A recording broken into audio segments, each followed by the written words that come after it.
Hi, welcome. I'm Beth Packman with the Greater Statesville Chamber of Commerce, and we are having one of our Meet the Candidate interviews. Today, I have Todd Lange with me, who is running for Statesville City Council at large. Hi, Todd. How are you? Great to be here. Awesome. So, do me a favor and tell me a little bit about yourself. So again, I'm at this point in my career, I'm a residential real estate agent with my wife. We're a team here in Statesville, and been in that business now for probably about 8 years, and my wife is even longer, but we do have some residential real estate as well. Live right here in downtown Statesville, and right on North Mulberry Street, so we've seen the city change a lot since we moved here. My background is actually in corporate America. I worked for almost 15 years at IBM, and before that with a company called MCI, which ultimately became Verizon. I have been involved for quite a while in civic activities, lived in Huntersville for a while. I was the vice chairman of the planning board there, have some pretty good experience as far as growth, and then was the chairman of the planning board here in Statesville as well, and among some other ones. Okay, all right. So why are you running for city council? Well, I think most importantly, it's probably a little bit early for me from a decision standpoint, actually choosing to do that. I had planned on maybe getting involved in that a little bit later in my career, but in a nutshell, things changed. We're going to have here in Statesville upwards of, 4 or 5 different candidates or different council members. We're going to have a new mayor. We've got all this growth coming. I have a lot to offer in terms of that experience and how to sort of address that. So with sort of a leadership vacuum, I think that could take place. I think bringing, being involved and becoming part of that leadership will be a good thing. And so even though there's a lot of time commitment and I still have a day job, it is something that I'm committed to and I'm excited about. Okay. Great. Well, let's get started with the questions, shall Great. we? All right. Number 1, what do you think the city does well from a service provision standpoint, and what are its most glaring needs? So from a services standpoint and what the city does well, I think first off, we have got a very good fiscal environment. We've got a good balance sheet. We've been pretty conservative when it comes to that. So the investments that we've made, I think they've been good investments. For example, water treatment, looking at the growth coming that direction as well. But I think the challenge has been that we tend to always pay for things out of the general fund. Right. Okay. And I think a lot of the things that we want to try to do here as a community are going to require more than that. It requires some creative things. So we talk about, I think we have a good police department. We have good services in general, I think. But we have things that we'd like to see happen. We do have a 2045 land use plan. We have a transportation plan. We have a greenway plan. When you start thinking about those types of things, that's great. We've planned on those, but we haven't really figured out how do we actually implement those plans. So I would say that we're committed to them, but we need to figure out actually how to fund them. So I do think in general our services are good. I know there's a fair amount of complaints about taxes related to waste and things like that, but it's part of doing business, and I think in general we do a good job with that. Okay. All right. Question number 2. What is your definition of smart growth, and what is your general philosophy on the growth currently happening in Statesville?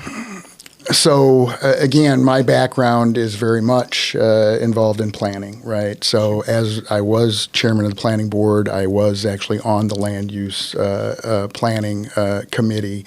I was involved in rewriting ordinances when I was in Huntersville.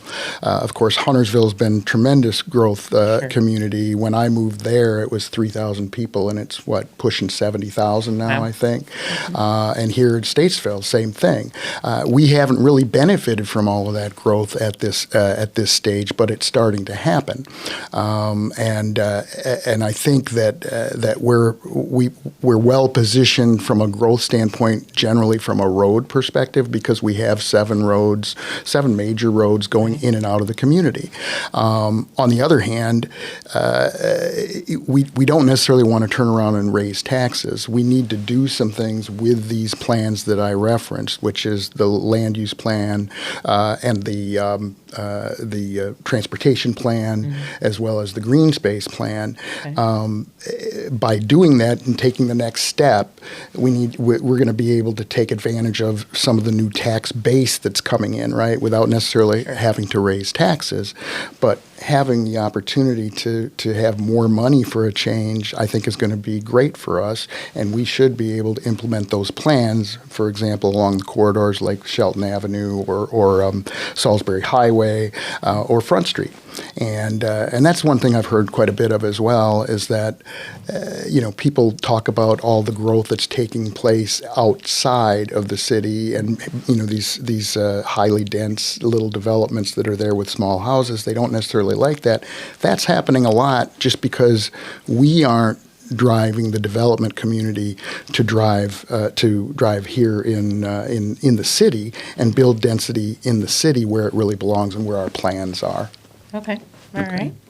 Question number 3. As a council member, how will you go about working with your peers to get things done?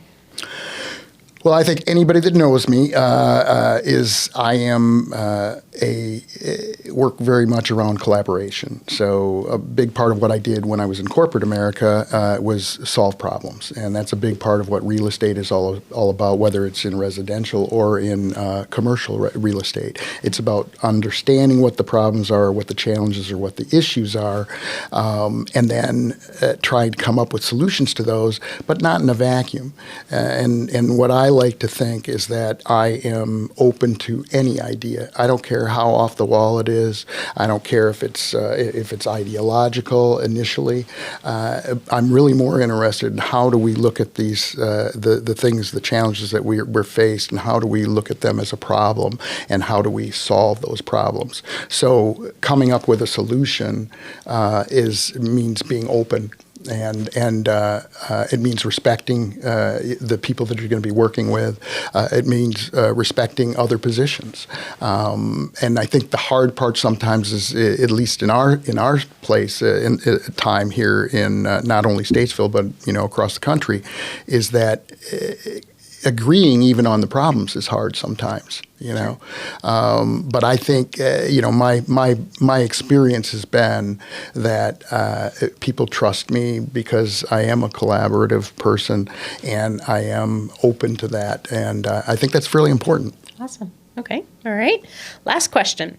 How important is investing in quality of life improvements such as parks, greenways, and sidewalks for our existing residents and for attracting new residents to Statesville? I did not plan these questions, but it's a big part of right? My campaign, right? As part of that 2045 land use plan, as well as my experience understanding sort of what are companies, what are large companies, what are existing companies, what are they looking for to make decisions to come to Statesville or come to any place, right? Mm-hmm. And the one resonating thing is quality of life. And quality of life means a lot of different things to different people. But what we're really talking about is exactly what you just sort of described. Quality of life, it really runs the gamut. It is, do I have parks? Do I have a vibrant arts scene? Do I have a vibrant downtown? Is it safe to walk in the communities? Are there places to shop? Are there places to eat? Are there civic activities or opportunities out there? And that all, is there good educational opportunities that are out there? We know in Statesville, for example, that we're challenged when it comes to statistics, when it comes to performance of our primary schools. I have a lot of thoughts about that. We can't necessarily dictate anything like that, but I think we have the opportunity to really start to focus on those quality of life issues and use the bully pulpit, so to speak, to make sure people understand that in order to be the kind of community that we want to be, we need to address all of those aspects of the community. And that's where it starts. A lot of people say, well, we have to have jobs and we have to have economic development and we have to have all this stuff first. Mm-hmm. No, it's not. And statistically, and if you read the research says very clearly that you need to have that quality of life in place so that it creates that momentum and that buzz for companies to seriously consider it. Okay. We have tremendous opportunity here, and I'm sorry, I'll no, you're good. We have great opportunity here, though, with some of the things that have happened recently, yes.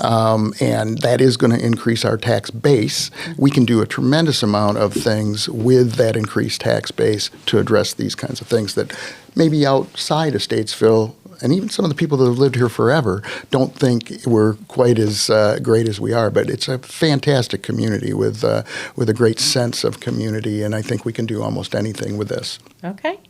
So in closing, would you like to share any final remarks or thoughts? Yeah, I guess in a nutshell, again, I believe that I have a lot of good examples of the things that we can do as a community. I think that our existing city council and the mayor and over the past few years have done a very commendable and good job in getting us to where we are today.